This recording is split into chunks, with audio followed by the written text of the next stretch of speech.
जी हाँ, खंडवा शहर की एक मात्र पेंट की दुकान जो है भारत सरकार द्वारा ISO प्रमाणित, जहां आप पाएंगे एशियन पेंट्स और ड्यूलेक्स पेंट्स की सारी रेंज और भारतीय रेलवे में लगने वाला एपॉक्सी पेंट्स। साथ ही हमारे यहाँ वाटर प्रूफिंग केमिकल की सारी रेंज उपलब्ध है और मकान में लगने वाले दीमक का काम भी किया जाता है। अधिक जानकारी के लिए संपर्क करें राजा पेंट्स, बॉम्बे बाजार, खंडवा। मेरा नाम पूनम दामोदर है। मेरे पति रविराज दामोदर, मैं खंडवा की हूँ। और कल रात में खाना खा रहे थे। खाना खाने के बाद दवा खाएं तो दवा खाते खाते थोड़ा गला में अटक गया, फंस गया। तो फिर थोड़ा सा उल्टी हुई। उल्टी होने के बाद इनको उठाई तो देख रही हूँ कि ये थोड़ा बेहोशी का हाल में है। फिर इनको बेड में लेटाई तो देख रहे थे सब कुछ ठीक है, लेकिन आंख नहीं खोल रहे थे। तो तुरंत भाभी लोग को संपर्क किए और बोले कि नहीं होगा तो डॉक्टर को घर में बुलाऊंगी, और नहीं तो मैं हॉस्पिटल ले जाऊंगी। तो एम्बुलेंस वाले को बुलाई और फिर डॉक्टर के पास ले गए। तो डॉक्टर भी बोले कि कोई चीज़ का दवा खा रहे थे। हम बोले हाँ, दवा खा रहे थे, गाल में गांठ हुआ था। और अचानक ऐसे डॉक्टर साहब बोले कि नहीं अभी तो धड़कन नहीं ऐसा लगा। हम बोले कि घर में तो धड़कन ऐसा देख रहे थे। तो दवा के कारण उनको किसी तरह का कोई तबीयत खराब रहती थी क्या? काय की गोली दवा खाते? बीच में जहाँ तक मैं सुनी थी कि कोई हाई बीपी करके बोला गया था, लेकिन ये बोले कि हाई बीपी नहीं है, ऐसा कभी कभी होता है घबराहट जैसा। और अभी तंबाकू खाने से गाल में जो गांठ हुआ उसका दवा खा रहे थे 4-5 महीना से। तो वो दवा थोड़ा गोली है ना बड़ी थी, तो जब भी 2-3 बार खाए तो ऐसे गला में फंसा है। तो हम बोले कि भाई दवा जब भी खाते हैं आप तो गला में कभी तो ऐसा देखते हैं, लेकिन रात में ऐसा हुआ तो मैं भी घबरा गई ना। तो ये खास करके दवा रात की घटना है। हाँ। फिर उसके बाद यहाँ हॉस्पिटल लेकर पहुंचे? हाँ हाँ। तो फिर यहाँ पे क्या डॉक्टरों ने क्या कहा? तो डॉक्टर बोले कि हाई बीपी और शुगर का पेशेंट है क्या?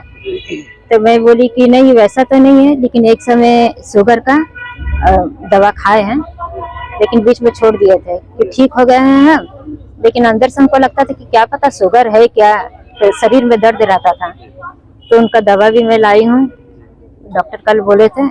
तो मैं बोली कि भाई दिखा देती हूँ। जिनका दुखद निधन हुआ है उनका क्या नाम है पूरा बताइए? रविराज दामोदर। पिताजी का नाम? स्वर्गीय विनय प्रकाश। कितनी उम्र थी? 47। क्या करते थे? श्री लाइफ इंश्योरेंस में जी। कुछ समय काम किए, उसके बाद फिर जमीन उमीन का प्रॉपर्टी का काम करते हाँ। फिर जैसे ये दुखद निधन हुआ तो आपने सब अपने रिश्तेदारों को सूचना दे दी थी? हाँ। तो सभी रिश्तेदार आ गए यहाँ पर? सुबह में मैं दी जी। तो सुबह में सबका फोन गया तो बोले कि ठीक है मैं आ रहा हूँ। अभी कुछ लोग आए हैं जी। और कुछ नहीं। अच्छा। शायद जॉब के लिए बाहर जाते हैं जी। गांव में, इसलिए। जी। बच्चे वगैरह कितने क्या है? बच्चे नहीं हैं। अच्छा, बच्चे नहीं।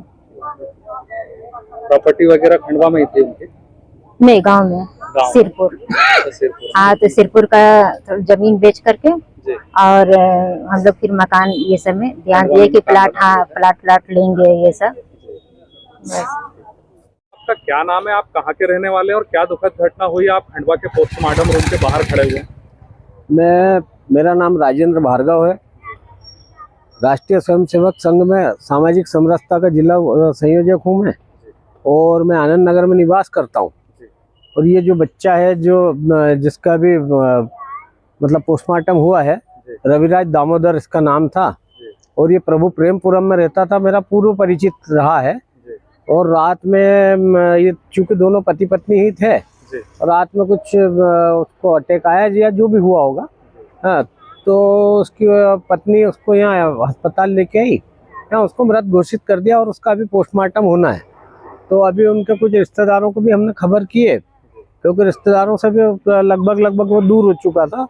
तो उसकी पत्नी और यहाँ पर कुछ मोहल्ले पड़ोस की महिलाएं और पुरुष बैठे हुए, और उसकी अंत्येष्टि करना है।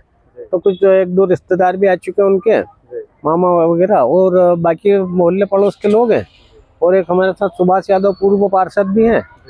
तो अब हम उसकी अंत्येष्टि की व्यवस्था कर रहे हैं। जिनका दुखद निधन हुआ है उनका पूरा नाम क्या है? उनके पिताजी का नाम और उनकी उम्र कितनी? रविराज दामोदर नाम है जी। और लगभग 50 वर्ष होगी उम्र। नहीं, 40-41। 40 40 सोर्स होगी जी। 45 करीब हो मतलब कहाँ के रहने वाले थे और ये खंडवा में कहाँ रहते ये मूलतः निहालवाड़ी का रहने वाले थे जी और बरसों पहले खंडवा में आ गए थे जी और इनके पिताजी शायद शिक्षक रहे थे, वहाँ सेवानिवृत्त हो चुके थे। जी तो वहीं पर इनकी प्रॉपर्टी वगैरह थी, कानपुर में भी कुछ प्रॉपर्टी थी, प्रभु प्रेमपुरम में खुद का ही मकान है उनका। जी। हाँ जैसा आपने बताया कि उनके रिश्तेदारों से आपने संपर्क किया, बाकी कुछ ही लोग यहाँ पहुंचे हैं, क्या वजह है, क्यों नहीं मतलब उनके ज्यादा अब रिश्तेदार? परिवारों में आजकल बहुत सारी विवाद होते हैं, प्रॉपर्टी विवाद है या कुछ भी जो भी हुआ करते हैं, मतलब वो उनके लिए वो भी संपर्क किसी से रखता नहीं था परिवार में। जी। तो अब ऐसे समय पे फिर खंडवा में उनका प्रॉपर्टी वगैरह होगी?